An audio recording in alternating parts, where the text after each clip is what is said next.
il y a, il n'y a pas. En français, 2 formes, chers amis. En anglais, il y en a 4 et même 6 si on compte les formes contractées.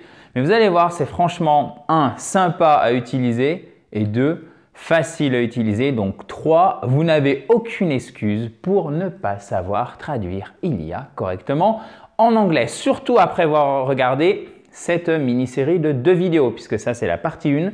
Et demain, comme à notre habitude, vous savez, on aime bien faire un exercice concret pour bien vérifier si vous avez tout assimilé. Donc, c'est ce qu'on fera demain.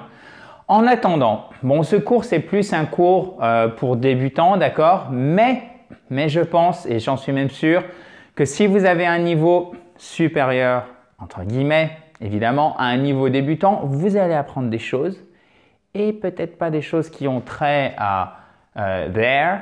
On va le voir, c'est pour dire il y a, mais au niveau de prononciation, etc. Donc, restez bien avec nous. Il y a un petit piège en plus, mais je ne vous en dis pas plus.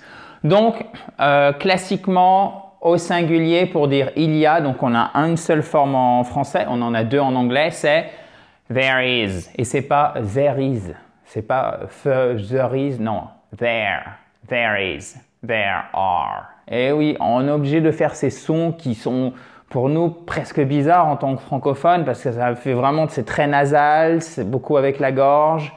There is, there are, ok? Il y a, donc singulier, évidemment. Je prends le rouge, je prends le noir. Allez, on va dire que le rouge, ça se voit mieux. Donc, je vais partir sur le rouge.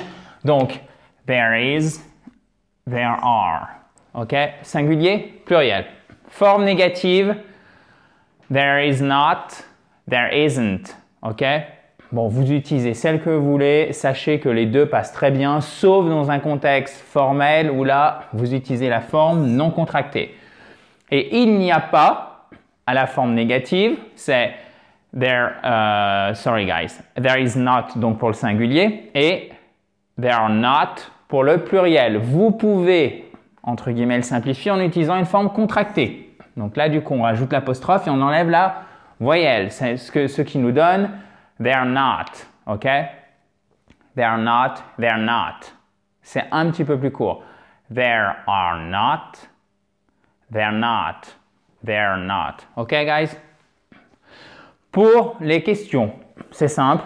Vous gardez exactement la même chose, vous inversez.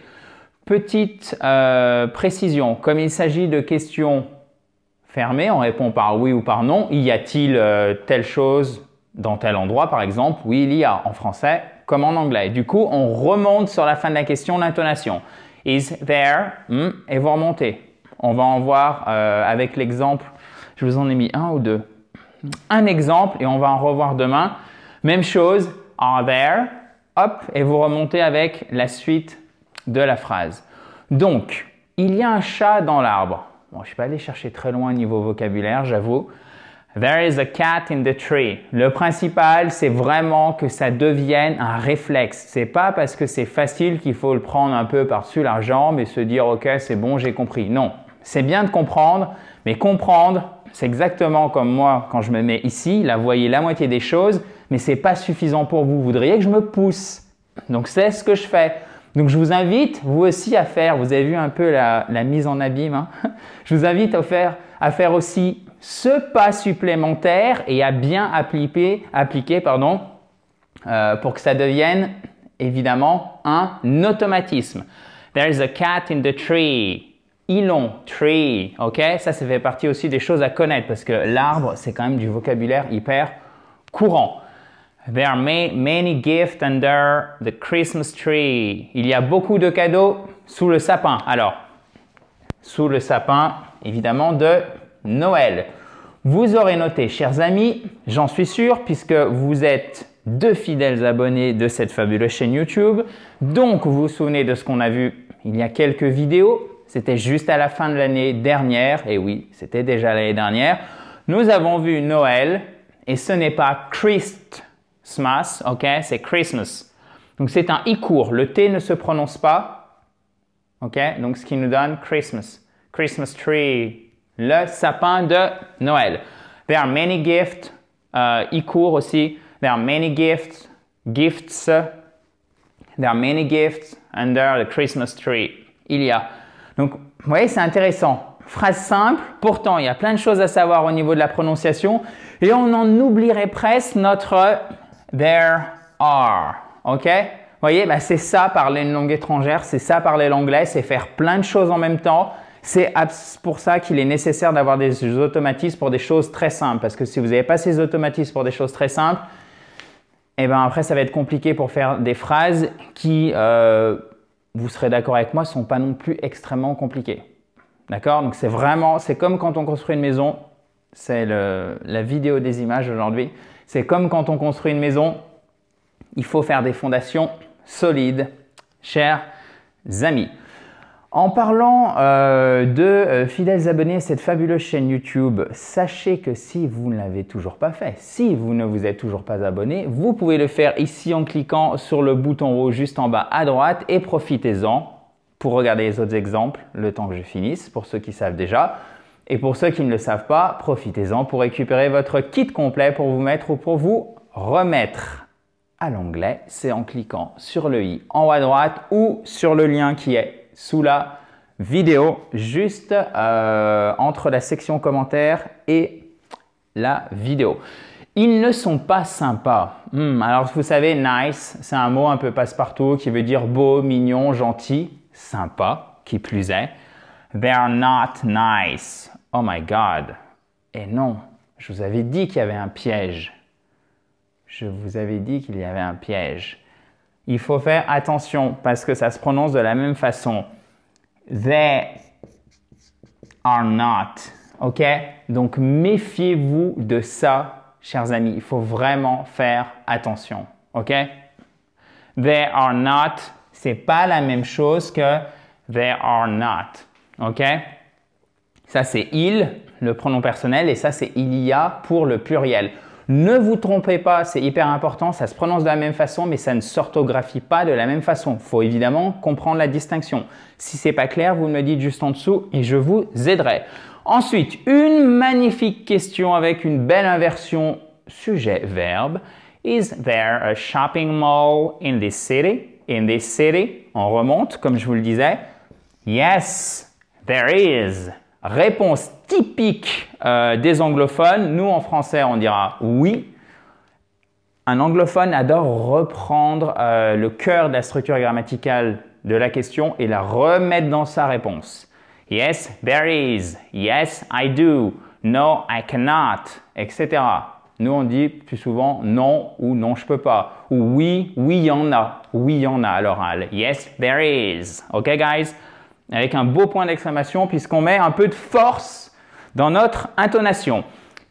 Expression très intéressante au demeurant.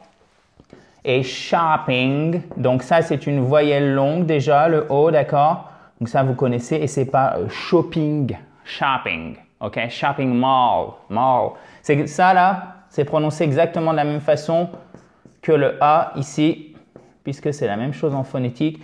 Et shopping mall, qu'est-ce que c'est? C'est un centre commercial, expression typique des Américains que vous devez absolument connaître, utiliser partout, tout le temps. Sachez que certains centres commerciaux sont aménagés de telle façon que les familles entières, et c'est quelque chose de vraiment très très fréquent dans la vie des Américains, vont s'y rendre des journées entières puisque c'est presque devenu comme un...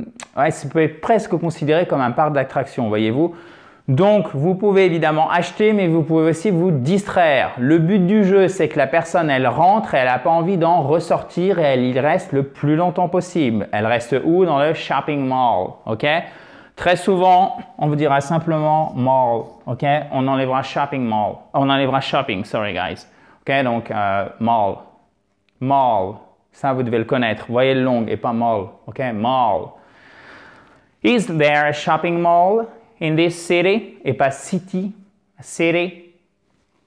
Le T, il se transforme presque en D. C'est pour ça que vous aurez un arc de cercle dessous en phonétique qui signifie qu'en fait le T, le T se transforme en D parce qu'il est entre deux voyelles. In this city, city. Ok? Vous voyez, il y a plein de choses intéressantes. Encore une fois, questions qui ont l'air simples, mais en fait, il faut bien les maîtriser au niveau prononciation, vocabulaire. Et au niveau structure grammaticale, là pour le coup, je pense que c'est assez facile. Mais est-ce si facile que cela, chers amis? Déjà, vous avez vu ce piège-là. Il ne faut pas vous tromper. Faites bien attention, ok? Deuxième chose, on va vous tester demain. Je vous ai préparé 6 phrases, dont une expression vraiment typique que vous pouvez connaître si vraiment vous voulez parler comme un anglophone. Et c'est à vous de choisir le bon mot. On voit ça demain. Quant à moi, chers amis, je vous dis bonne journée. Have a great day. Et si vous avez la moindre question, vous mettez ça juste en dessous. Comme d'habitude, vous pouvez, vous le savez, récupérer, si vous ne l'avez pas encore fait, 37 pages illustrées et concrètes, le kit complet pour vous mettre ou pour vous remettre à l'anglais. Pour ceci, rien de plus facile, chers amis. Vous cliquez sur le i en haut à droite ou sur le lien qui est sous la vidéo. Si aussi vous souhaitez recevoir une notification directement quand je mets un nouveau cours, je vous le dis jamais en fait, j'oublie à chaque fois, vous pouvez ici en bas à droite en fait, il y a une petite cloche. Il faut cliquer une fois sur la cloche. Quand la cloche elle est activée, ça signifie que vous souhaitez recevoir une notification automatique de YouTube disant voilà, la fabuleuse chaîne YouTube I Speak Spoken a publié un nouveau cours et vous avez la première image du cours. Donc moi, ce que je fais, c'est que vous avez une copie d'écran avec le titre du cours. Donc du coup, vous savez immédiatement, quand c'est en ligne et de quoi on va parler aujourd'hui. Pourquoi? Parce que vous voulez parler anglais rapidement et sans doute beaucoup mieux qu'aujourd'hui. Donc, à tout de suite, à demain. Thank you very much, guys. Vous pouvez m'envoyer un email aussi si vous le souhaitez. Bye bye. Talk to you soon.